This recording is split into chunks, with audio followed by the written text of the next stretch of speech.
most blatant mass assassination you could ever see. You've got a situation where, first of all, they get all those people on one plane. I found that quite strange. I mean, members of the royal family never travel together, do they, on planes? Or, you know, the main ones anyway. It's come down, and you can go on the internet, you go on my website, and you can see film of the crash site, and people were not allowed near it. Journalists were not allowed near it, but somebody got there with a camera. He's now dead, by the way. And was told, no uncertain terms, get away or else. You can hear it on the. You get gunshots going off on the film, and there are no bodies, and there are no luggage, and it didn't actually crash from a great height, so you know it's pretty much intact. Where are the bodies, and where is the luggage? There's nothing. It's just a plane and debris from the plane in this forest. And the Polish administration were acting in ways that in many areas were not supporting the agenda. For instance, they rejected the whole swine flu thing. They wouldn't have it. Wouldn't have the mass vaccinations and stuff like that. And they're also they were also doing things with relation to Europe that didn't support the European agenda. And in one fell swoop, one plane crash going into Russia, which is an administration with Putin, etc., that I wouldn't trust to tell me the time in a room full of clocks, they've ended that whole Polish regime in one crash. They're back to a blank sheet of paper in Poland. We've got to start again, including academics, historians, all these things, all these people. And no way that was an accident. No way in the world that was an accident. It was mass assassination. And because the mainstream media are so pathetic, in fact, pathetic is not an adequate word to describe them, they get away with it. Okay, here's the news. There's been a plane crash and it was an accident and it's terrible and now we're going on to the next story. What translated they're saying night after night, hour after hour is, here is the news. We have been told by officialdom that there was a plane crash, it was an accident, and it was bad weather, and the pilot landed in the wrong place, and all the Polish government basically is dead, and it's terrible, and there's going to be a funeral, and who will go? Will the Russians go? What about, do you think it will be politically right if they don't go, or all that stuff? Not one question. Is what these officials have told us true? No! You know, go on the internet, you find the real journalism. I mean, of course there's rubbish on the internet, of course there is, lots of it, but the internet is a collective reality. There's some fantastic cutting-edge journalism goes on the internet.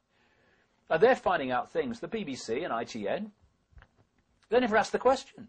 9/11. What did they ever question 9/11 and all the anomalies in the 9/11 official story? Never. And this is how they get away with it.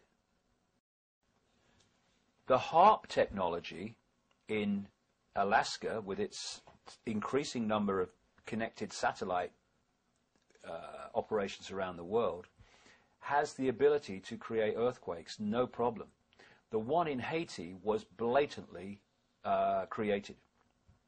When you do the background to that story, first of all, you find that in recent years, the last decade and more, they have started to find major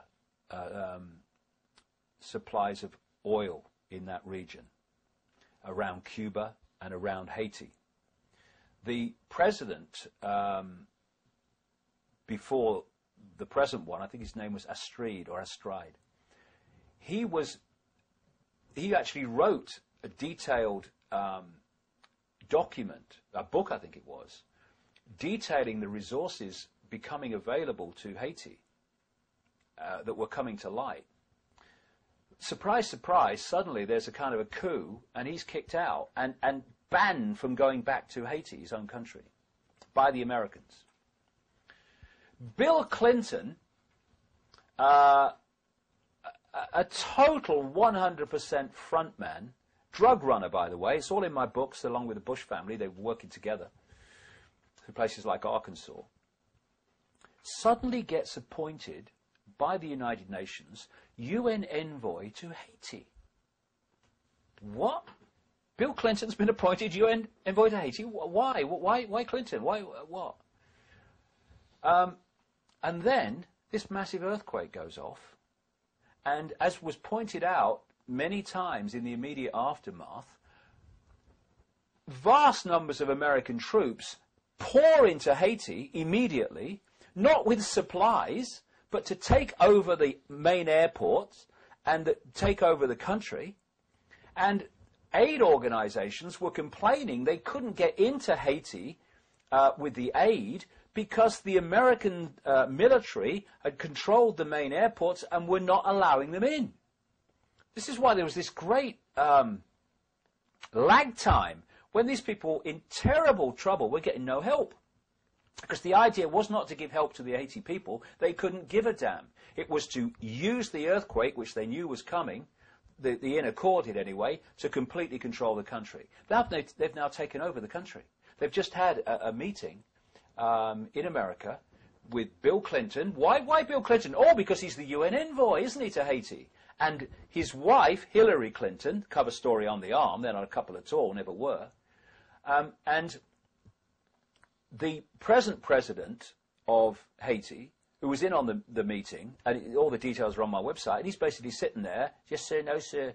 The Americans have taken over Haiti. What else have they taken over? All the resources of Haiti. And this Haiti support, help package that they discussed means that corporate America comes in and takes over Haiti and tells people where they're going to work and all the rest of it and how Haiti's going to be. They've taken the place over. It was a coup by earthquake. And when you understand the technology, and especially where you've got these fundamental geological fault lines that from which earthquakes come, if you know where to target that fault line system with energy weapons, that's what we're talking about, directed energy weapons, the equivalent of a laser, in other words, that kind of feel, that energy targeted weapons, you can create that movement that causes the earthquake. And if you know what you're doing to the extent that these people do on the inside, you can even, to a large extent, decide what the effect of that earthquake's going to be and where it's going to most powerfully hit. And of course it most powerfully hit in places like Port-au-Prince, the capital, where it brought down, so symbolically given what's happened since and what was always going to happen, it brought down the government building, didn't it? It brought down the palace, it brought down all the main governmental buildings, just collapsed them. And that's what they've done literally, and that's what they're doing symbolically in the aftermath of the earthquake. And people need to realize that it is possible to create these earthquakes. It's possible to create tsunamis in the same way by creating earthquakes under the ocean. And it's possible to create, by energy-directed weaponry of the kind that they're dealing with, that they never tell us about, it's possible to create volcanoes too, especially ones that are close to being active.